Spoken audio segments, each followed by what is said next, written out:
Hello dear chess friends and welcome to our new video. In that video I'll continue playing on the game. This time my opponent is some Russian guy with 2100 elo points. 10 minutes rapid game. Some of them like rapid games, some of you like rapid games, some of you suggest us to play some blitz games. So, you know, it is not so easy to find opponents for playing blitz in the rapid games because simply they almost all prefer to play blitz and stupid bullet. Okay, this time I was lucky. My opponent is relatively strong, so you know we have similar ratings here on this platform. 100 elo points above usually means nothing. Before all, I want to thank you for your supporting our channel. I want to thank you for all your suggestions, ideas, likes, and also for critics, right? So that's something we highly appreciate, and that really makes us helps us to get better and better.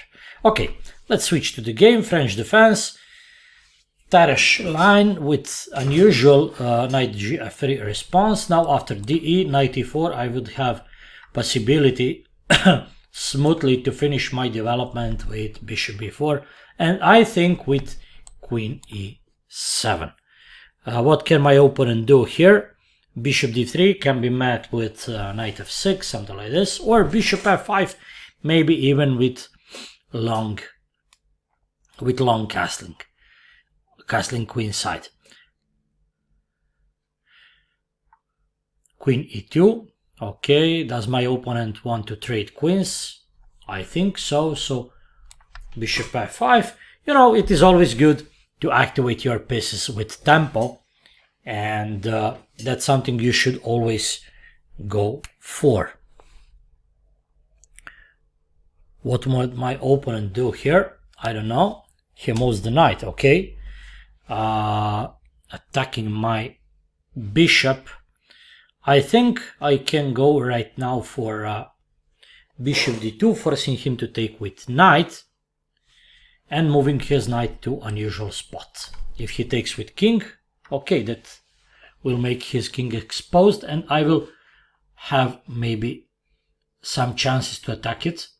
Question is, if opponent has exposed king, you should keep queens. So I think I should go now for bishop e6 move, where I will keep queens on the board, threatening deadly queen b4 and castling with decisive attack. So he who has safer king should keep queens on the board. That's very well known principle.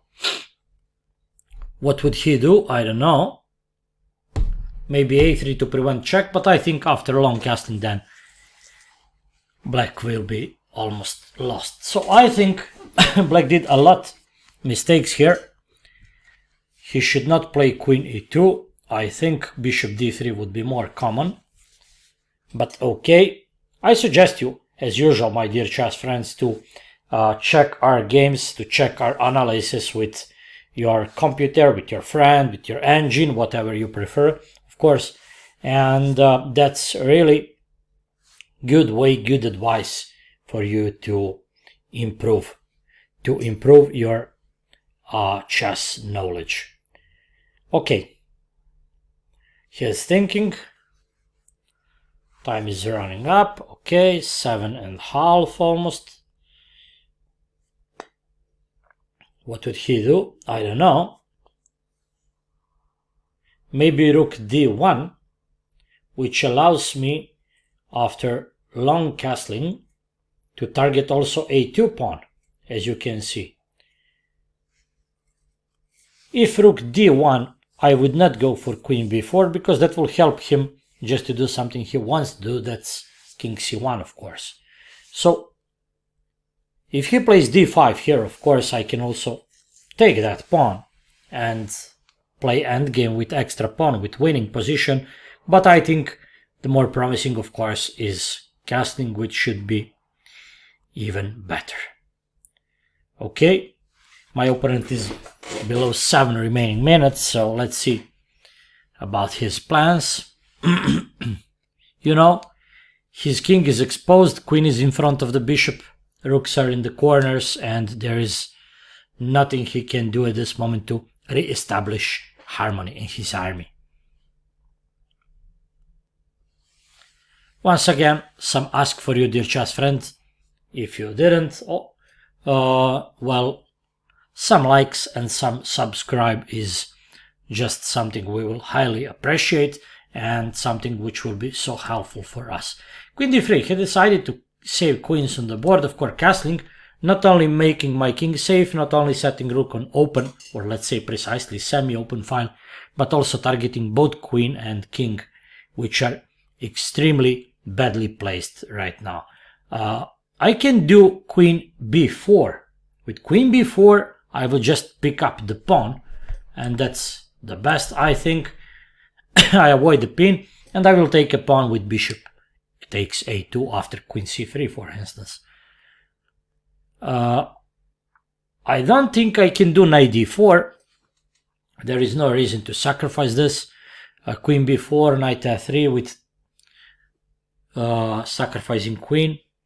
That gives me nothing, so I would not take, because that will help him after b takes to strengthen his pawn center. So I will just do bishop a2 right now to get an extra pawn and to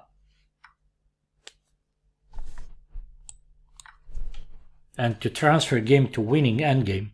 If he plays knight g5, knight e5, that is still nothing, because f7 is protected by my a2 bishop. If king c3, I think knight d5, check. White is lost, but let's see. Still, accuracy is needed. He wants to do something, I don't know what. He sacrifices another pawn. Why? Let me try to get the point. Can I take? I take. King c3, c5, everything is protected. So yeah, I can go for it. Then knight f5.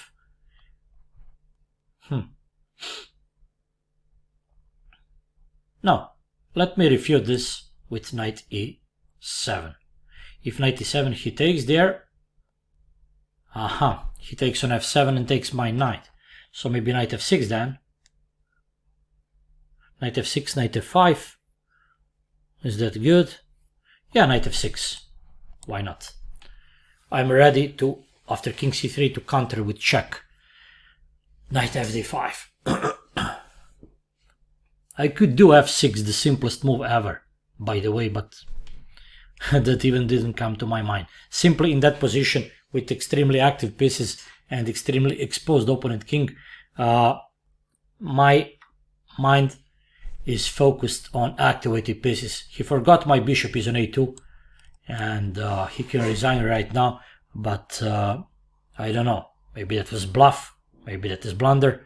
He agreed that is blunder and he resigned the game. So my dear chess friends, let's go a bit back to see opening. Okay, that is Tarrasch variation. Knight c6 is playable and that deserves better reputation. After c3, e5, that is very well known as the best move.